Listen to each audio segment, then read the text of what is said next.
안녕하세요. 박문기입니다. 여러분, 이번 시간에는 우리 세 번째 시간인데요.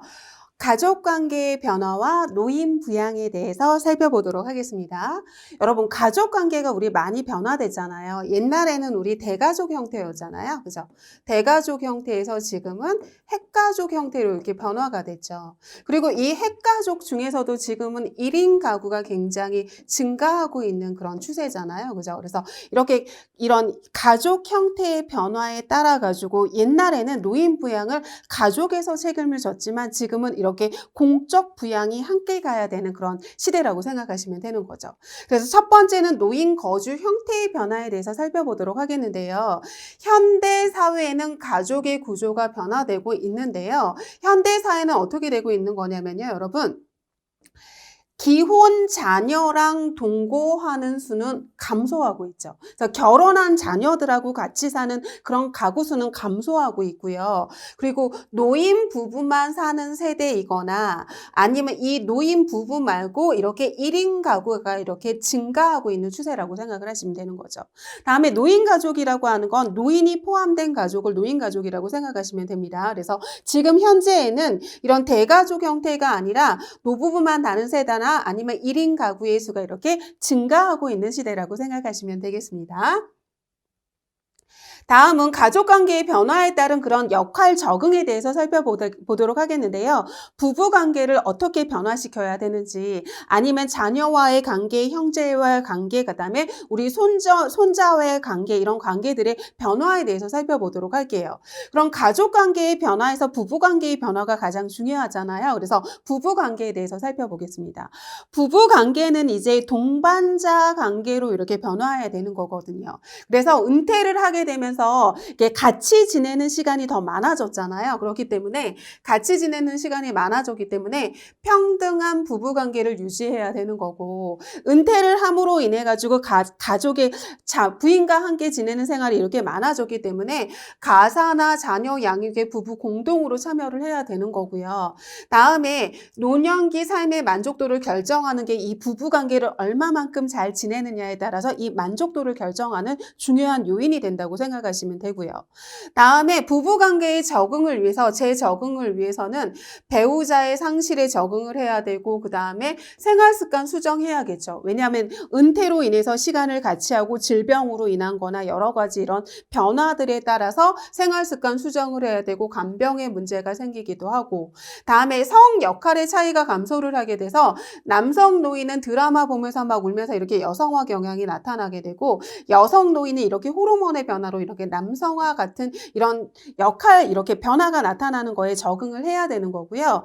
다음에 성적 적응도 이루어져야 되는데 아까 얘기해 드렸지만 우리 저번 시간에 배웠지만 남녀 모두 성적 기능은 좀 이렇게 감소를 하게 되는데 성적 욕구는 그대로 이렇게 유지한다 그랬잖아요. 그럼 여러 가지 그렇게 기능 감소에 따른 그런 변화에 따라서 적응을 해야 되는 게 삶의 만족도를 결정하는 중요한 요인이 된다고 생각을 하시면 되고요.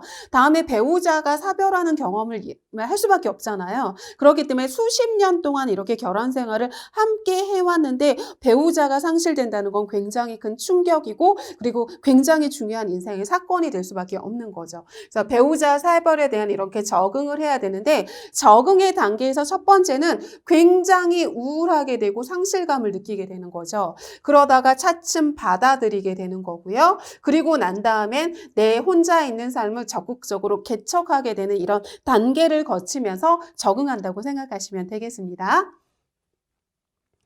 다음은 부모와 자녀와의 관계인데요. 아까도 얘기했지만 여성 노인 같은 경우에는 빈둥지 증후군 많이 느낀다 그랬잖아요. 자녀가 독립해서 나감으로 인해서 내 역할이 상실하게 되고 그러면서 이 빈둥지 증후군을 느끼면서 자기의 고독감이라던가 우울증 경향 같은 게 증가한다고 생각하시면 되고요. 다음에 중요한 게 이 수정 확대 가족에 대해서 알고 계셔야 되는데 기혼 자녀와 함께 동거하는 가족 수가 감소를 하게 됐잖아요. 그런데 노인 부양의 문제가 생기잖아요. 그러니까 함께 살지는 않는데 근거리에 살면서 같은 거리에 살면서 부모님을 이렇게 보살펴주는 이런 가족의 형태를 갖다가 뭐라고 하냐면 수정 확대 가족이라고 한다고 합니다. 그러니까 꼭 알아두세요. 다음에 고부관계는 예전에도 문제고 지금도 문제고 그래서 며느리들이 항상 이렇게 고부관계 때문에 며느리도 그렇고 시어머니도 그렇고 스트레스를 받는데요. 예전의 고부관계는 무조건 며느리의 그 인내심을 강조하는 그런 거라고 생각을 하시면 되는데 예전에는 절대적인 이렇게 복종과 인내를 요구하는 그런 관계였죠. 그리고 예전에는 주로 뭐냐면 신체적인 압박이 더 심했죠. 신체적인 이런 압박이 훨씬 더 심했다고 생각을 하시면 되고요. 그런데 현대 사회로 넘어오면서 고부 간의 갈등은 부부 간의 갈등을 초래하고요. 그리고 부부 간의 붕괴를 초래하기도 하고 가족 기능의 상실을 초래하기도 하면서 심리 정서적인 압박이 훨씬 더 심해지는 걸로 변화됐다고 생각하시면 되겠습니다. 그리고 여러 가지 고부 갈등의 유형이 있다고 생각하시면 돼요. 다음에 우리 조부모와 손자녀와의 관계를 보면요. 예전에 자식을 키울 때는 자식을 키워야 되고 도덕적으로 양육을 해야 되고 그리고 여러 가지 책임의 문제가 따르잖아요. 그런데 이제 손자, 손녀는 책임에서 이렇게 회피하게 되잖아요. 그러니까 책임에서 벗어나게 되니까 좀 더 사랑을 좀 더 많이 주게 되는 관계가 이렇게 되는 거죠. 그래서 조부모는 일생을 통해서 자신의 이 인생과 경험 같은 거를 갖다가 제공하게 되는 거죠. 그래서 자신의 인생과 경험을 제공하게 되는 거고 그리고 이 손자녀는 그거를 받아들이면서 이렇게 건전한 심리적으로 발달하게 되고요. 그리고 부부가 이렇게 직장 생활을 하면서 부모의 역할을 대리해 주기도 하고 그 다음에 이 손자녀를 통해서 이루지 못한 이렇게 꿈을 이룩하려고도 하고 그래서 예전에 자식을 키울 때보다는 좀 더 이렇게 따뜻한 그런 시선으로 이렇게 손녀를 양육할 수 있고 그거를 통해서 우리 손자나 손녀도 이렇게 따뜻한 정서적인 경험을 할 수 있다고 생각하시면 되겠습니다. 다음은 형제 자매의 관계에 대해서 살펴보겠는데요. 예전에 젊었을 때는 형제 자매가 경쟁의 관계가 되기도 했는데 이제 나이가 들어가면서 그런 경쟁 관계에서 벗어나가지고 상호 이해하고 이렇게 서로 돌봐주는 동저성이 강화된 경향을 보인다고 합니다. 그래서 우리 여러 가지 관계에 대해서 살펴봤고요. 다음에 가족 관계 변화에 따라서 노인 부양의 문제도 이렇게 달라질 수밖에 없는데요. 노인 부양의 문제에서 어떤 것들이 나타나게 되냐면요.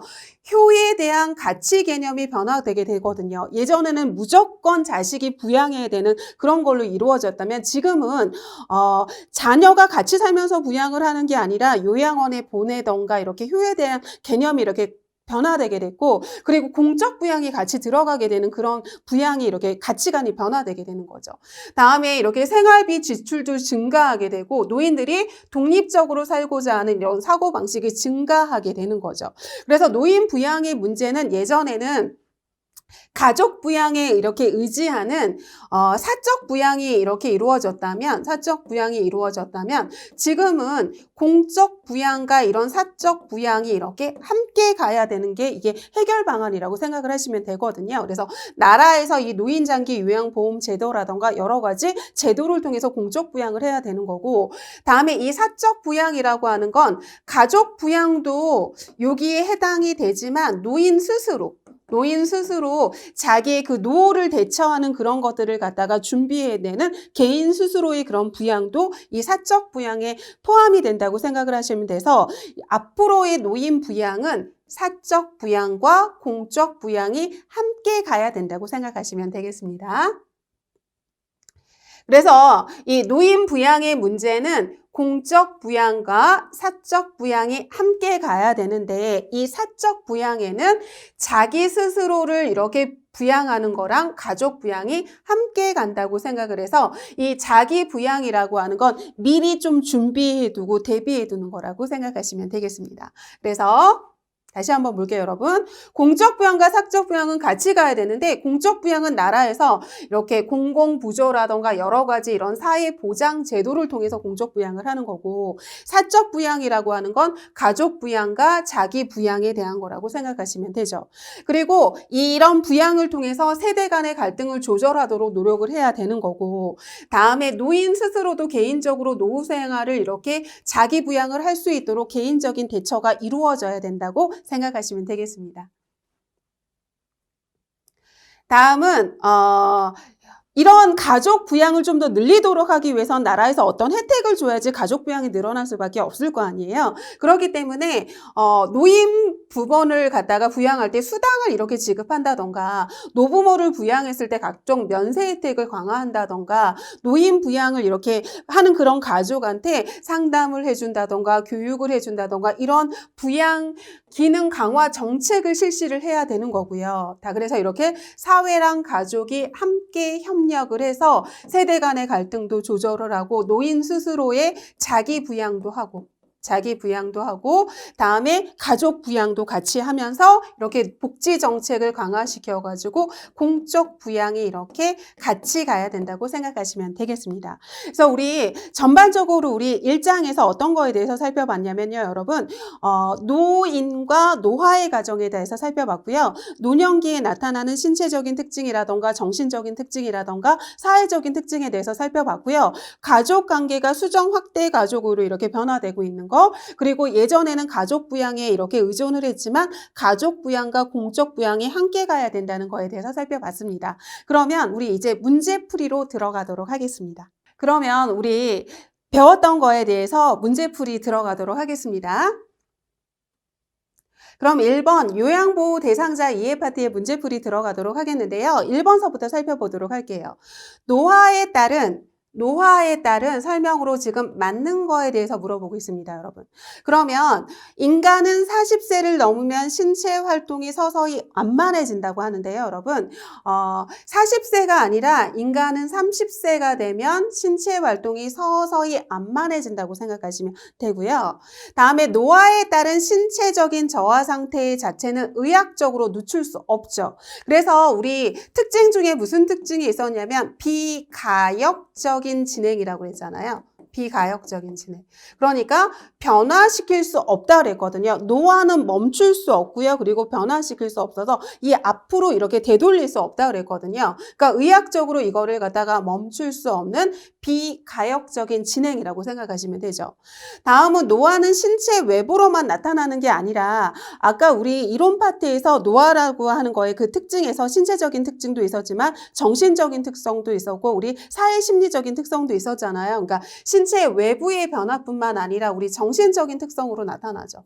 정신적인 특성으로 나타나서 우울감이 증가하기도 하고 내향성이 증가하기도 하고 사고의 경직성이 나타나기도 하고 조심성이 증가하기도 하고 그래서 삶의 회고의 경향도 늘어나고 그런 이런 정신적인 특성에 대해서 살펴봤습니다. 다음에 일생을 통해 끊임없이 진행되는 진행 과정이죠. 그래서 인류에게는 피할 수 없는 것이라서 비가역적인 진행이라고 하는 거죠. 그래서 4번이 맞는 답이라고 생각하시면 되고요. 노화의 현상은 부분적인 기능에 영향을 미치는 게 아니라 우리 아까 소화기계에도 호흡기계에도 그다음에 심혈관계에도 비뇨생식기계에도 내분비계에도 정신계에도 여러 가지로 영향을 미쳤잖아요. 그렇기 때문에 부분적인 거에 영향을 미치는 게 아니라 전체적인 거에 영향을 미친다고 생각하시면 되겠습니다. 그래서 답은 4번이라고 보시면 되고요. 그러면 우리 2번 풀어보도록 할게요. 2번은 노년의 신체에 일어나는 일반적인 변화, 노화의 과정을 지금 물어보고 있는 거죠. 그럼 이거 맞는 거에 대해서 물어보고 있어요. 세포가 노화가 되죠. 그죠? 다음에 역시 방어 능력 떨어지게 되죠. 그렇기 때문에 질병을 방어하지 못하기 때문에 우리 면역 능력이 떨어져가지고 질병이 쉽게 걸리게 되는 거고 잠재했던 질병이 쉽게 나타나게 되는 거고 이 질병이 나타났을 때 급하게 이렇게 진행하는 그런 경향성을 보이게 되는 거죠. 다음에 성장은 정지가 되죠. 저하가 되는 게 아니라 다음에 예비 능력이 유지가 되는 게 아니라 우리 남아있는 잔존 능력이 떨어지게 되는 거잖아요. 그래서 예전에 잘 적응했던 것들을 남아있는 능력이 떨어지게 되면서 그런 것들을 하지 못하는 적응력이 떨어지게 되는 거죠.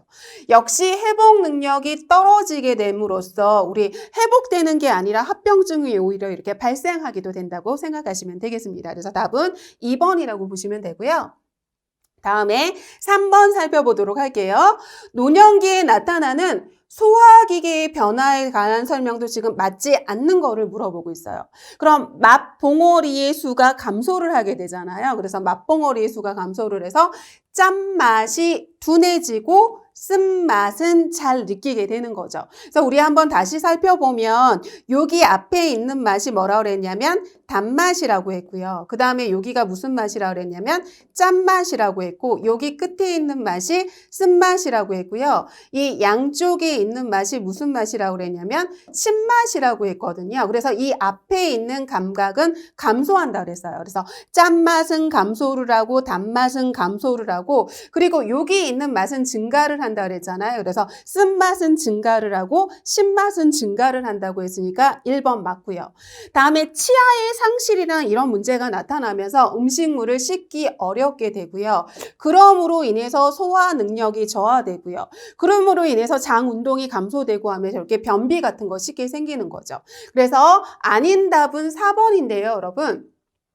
공복 혈당이 이렇게 상승하는 건 혈당이 상승하는 건 지금 인슐린에 문제가 생긴 거거든요. 인슐린 분비에 지금 문제가 생긴 거예요. 그런데 인슐린이라고 하는 건 뭐를 얘기하는 거냐면 호르몬이거든요. 그럼 이 호르몬의 변화가 나타난 거는 소화기계의 변화가 아니라 호르몬이 분비되는 건 내분비계 파트거든요. 그러니까 소화기계 변화 파트가 아니라 내분비계 변화 파트라고 생각하시면 돼서 답은 4번이 아니라고 생각하시면 되겠습니다. 그러면 4번 살펴보도록 하겠습니다, 여러분. 노인의 근골격계 변화로 바르지 않는 거에 대해서 물어보고 있어요. 제가 이론 시간에 굉장히 중요하다고 얘기했잖아요, 여러분. 노인은 어깨가 이렇게 감소를 하게 돼요. 어깨는 이렇게 감소를 하게 되는데 골반은 좀 이렇게 커지게 되고요. 다음에 팔다리는 되게 가늘어지거든요. 팔다리는 되게 가늘어지게 되는데 여기 엉덩이랑 허리에 이렇게 지방은 좀 증가를 하게 되거든요. 그래서 노인 특유의 그런 체형이 되게 된다고 해서 중요하다고 그랬었거든요. 그렇기 때문에 팔다리의 지방은 감소를 하면서 팔다리는 얇아지게 되고요. 다음에 이렇게 등이 이렇게 굽어지는 이런 형태로 이렇게 걷게 되잖아요. 그래서 이런 형태로 걷게 되는 거죠. 그래서 등이 앞으로 굽으면서 자세가 변화되게 되는 거죠. 그런데 여러분 근육의 양이 늘어나는 게 아니라 근육의 양이 감소를 하게 되죠. 그래서 뼈랑 근육의 양이 감소를 해서 키가 감소한다 그랬잖아요. 다음에 허리의 피하 지방, 여기 허리랑 엉덩이의 지방은 증가하게 되고요. 다음에 관절이 마모가 되면서 우리 퇴행성 관절염 같은 증상 많이 나타나게 되잖아요. 그래서 우리 무릎이라고 하면 이렇게 하게 되면 이게 무릎이라고 생각을 해보세요, 여러분. 이렇게 무릎이면 여기 이렇게 연골이 이렇게 있거든요. 연골. 그런데 우리가 이렇게 살면서 이 연골이 닳아 없어지는 거예요. 연골이 닳아 없어지면서 움직일 때마다 이 뼈랑 닿으면서 통증을 일으키는 걸 우리 퇴행성 관절염이라고 하는 거거든요. 그렇기 때문에 이게 닳아 없어지는 마모되어서 퇴행성 관절염 같은 증상이 나타난다고 생각하시면 되겠습니다. 그래서 답은 근육의 양이 감소를 하니까 3번이 틀린 답이라고 보시면 돼요. 다음은 5번 살펴볼게요, 여러분. 노년기의 신경계 변화에 대한 설명으로 옳지 않은 거에 대해서 물어보고 있어요. 그럼 노화하게 되면 세포가 노화 과정을 거치게 되니까 전반적인 기능이 감소할 수밖에 없겠죠. 그러니까 역시 신경계의 세포도 노화가 이루어지기 때문에 저하될 수밖에 없고요. 세포의 기능이 감소를 하기 때문에 감각이 둔화될 수밖에 없고요. 전반적인 기능 감소가 일어나는 거니까 신체적인 운동 부족으로 불면증 같은 증상 나타날 수밖에 없고요. 다음에 앞으로 구부린 자세 된다 그랬잖아요. 아까 이렇게 앞으로 이렇게 구부린 자세가 되기 때문에 잘 걷지 못하기 때문에 걸음을 잘 걸을 수 있는 게 아니라 느리게 걷는 거고 발을 제대로 놓지 못하기 때문에 발을 끄는 자세가 이렇게 되게 되는 거거든요. 그러니까 4번이 틀렸다고 생각을 하시면 되고요. 이런 자세로 인해서 어떤 문제가 일어나는 거냐면 균형의 문제가 일어날 수 있고 이런 문제로 인해서 보행의 문제 같은 것들이 일어날 수 있으니까 5번은 맞는 답이라고 생각하시면 되겠습니다. 다음에 6번 살펴볼게요. 6번은 노화에 따른 시각체계의 변화 중 맞는 거에 대해서 물어보고 있어요, 여러분. 동공의 지름이 감소를 하게 되잖아요. 그렇기 때문에 빛을 잘 받아들이지 못하기 때문에 눈비심은 증가를 하게 되는 거고요. 시력은 감소하게 되는 거고요. 눈물의 양이 감소해서 안구 건조증이 나타난다. 맞죠, 여러분? 다음에 동공의 지름이 감소하기 때문에 빛을 못 받아들이는 거거든요. 다음에 빛을 잘 못 받아들이게 되는 거죠. 그래서 답은 몇 번이 맞았냐면 3번이 맞았다고 보시면 되겠습니다. 다음은 7번 노인의 심리적인 특성에 대한 설명으로 틀린 거에 대해서 물어보고 있는데요. 여러분 그러면 여태까지 삶에서 실수도 했었고 삶의 경험들이 있고 그리고 내게 남은 삶이 별로 없어요. 그렇기 때문에 또 다른 실수를 하고 싶지 않거든요. 그렇기 때문에 조심성이 증가할 수밖에 없는 거고요. 다음에 내가 내 삶의 에너지가 밖을 향해서 바라보는 게 아니라 나 자신을 바라보게 되면서 내가 적극적인 게 아니라 나 자신을 회고하는 경향이 늘어나게 되면서 수동적인 경향이 증가할 수밖에 없고요. 다음에 친근한 사물에 대한 애착심이 생겨서 오래된 이불, 시집해올 때 가져왔던 이불, 오래된 그런 거에 대해서 친밀감을 느끼고 애착심을 느끼고 안정감을 느끼게 되는 거죠. 다음에 사고의 경직성이 증가하면서 융통성 없어지게 되고요. 다음에 성 역할의 지각의 변화가 나타나게 되죠. 그래서 여성이 남성화되고 남성이 여성화되고 그래서 이렇게 부부관계의 그런 재정립 같은 게 일어나야 되잖아요. 그러니까 틀린 답은 몇 번이냐면 조심성이 증가하게 되는 거니까 1번이 틀렸다고 보시면 되겠습니다. 다음은 8번 살펴보도록 할게요. 8번 노인의 우울증에 영향을 미치지 않는 거에 대해서 물어보고 있네요. 그러면 내가 여기저기 막 아파요. 그러면 우울해질 수밖에 없죠. 다음에 배우자의 죽음은 이 우울증에 굉장히 큰 영향을 미치는 요소에 해당이 되고요. 수십 년간 나랑 같이 살아온 사람이 없다고 하는 건 굉장히 큰 우울감을 경험할 수밖에 없는 거죠. 다음에 은퇴로 인해서 경제력이 약화되는 거 역시 영향을 미칠 수 있고요. 다음에 일상생활에 대한 자기 통제가 불가능한 거예요. 내가 예전에는 할 수 있었던 거를 갖다가 내가 누구의 도움을 받아야만 하는 거죠. 화장실 가는 것도 나 혼자 하지 못하고 머리 빗는 것도 나 혼자 하지 못하고 그 다음에 옷을 입는 것도 나 혼자 하지 못한다면 굉장히 우울감을 경험할 수밖에 없을 거예요. 그런데 사회에 의지할 수 있고 가족에 의지할 수 있다면 우울감이 좀 덜하겠죠. 그러니까 아닌 답은 몇 번이냐면 4번이라고 보시면 되겠습니다. 다음에 9번 살펴보도록 하겠습니다. 노인의 정신적 문제 요인 중 잘못 짝지어진 걸 물어보고 있어요, 여러분. 그럼 내가 아파요. 질환이 걸렸어요. 그럼 이 질환에 따른 통증, 다음에 이 질환에 따라서 변화된 기능, 다음에 신체 이미지 손상 나타날 거예요. 다음에 사회적으로 고립되게 되면 재정이나 건강이나 친구의 부족 같은 증상 나타날 수밖에 없고요. 사망에 대한 인식의 증가는 동료가 사망하게 되면 나랑 친했던 그런 50년지기 친구, 60년지기 친구가 사망하게 되면 사망에 대한 인식이 증가할 수밖에 없죠. 다음에 청각이나 시각이나 촉각 기능의 감소로 감각의 결핍 나타날 수밖에 없고요. 그런데 여러분 퇴직했다고 해서 다 범죄에 노출되고 약물을 남용하는 문제가 생기지는 않겠죠. 그러니까 아닌 답은 몇 번이냐면 2번이라고 보시면 되겠습니다. 다음은 10번 살펴보도록 할게요. 한국 가족의 변화에 대한 설명으로 틀린 거에 대해서 물어보고 있네요. 핵가족화된 거 맞죠, 여러분? 다음에 기혼 자녀와 동거가 줄어들고 노인 부부만 산다던가 아니면 1인 가족이 증가하게 되죠. 다음에 자녀와 별과하는 노인이 증가하죠. 자녀랑 같이 안 사는 경향이 많고요. 다음에 노인 혼자 사는 비율이 늘어나고 있죠. 그래서 이게 노인 혼자 사는 이런 1인 가구가 이렇게 증가하는 추세잖아요. 다음에 부부끼리만 사는 노인 단독 세대의 비율이 줄어드는 게 아니라 증가하는 추세죠. 그래서 지금은 이렇게 가족화되고 있고요. 그리고 난 다음에 노인 부부만 사는 이 가구 수가 증가하고 있고 그다음에 1인 가구가 증가하게 있는 거죠. 그리고 제가 아까도 얘기를 했지만 뭐냐면 수정 확대 가족이라는 새로운 가족 형태가 나타나게 됐죠. 그래서 노부모랑 근거리에 살면서 부모를 이렇게 보살펴주는 이런 새로운 형태의 가족도 나타나게 된 거죠. 그래서 틀린 답은 5번이라고 보시면 되겠습니다. 다음은 11번. 노년기 부부관계 변화에 따른 재적응과 관련이 없는 거에 대해서 물어보고 있어요. 여러분 지금 은퇴를 했잖아요. 은퇴를 했으니까 그 역할 상실에 대한 적응을 해야 되는 거고요.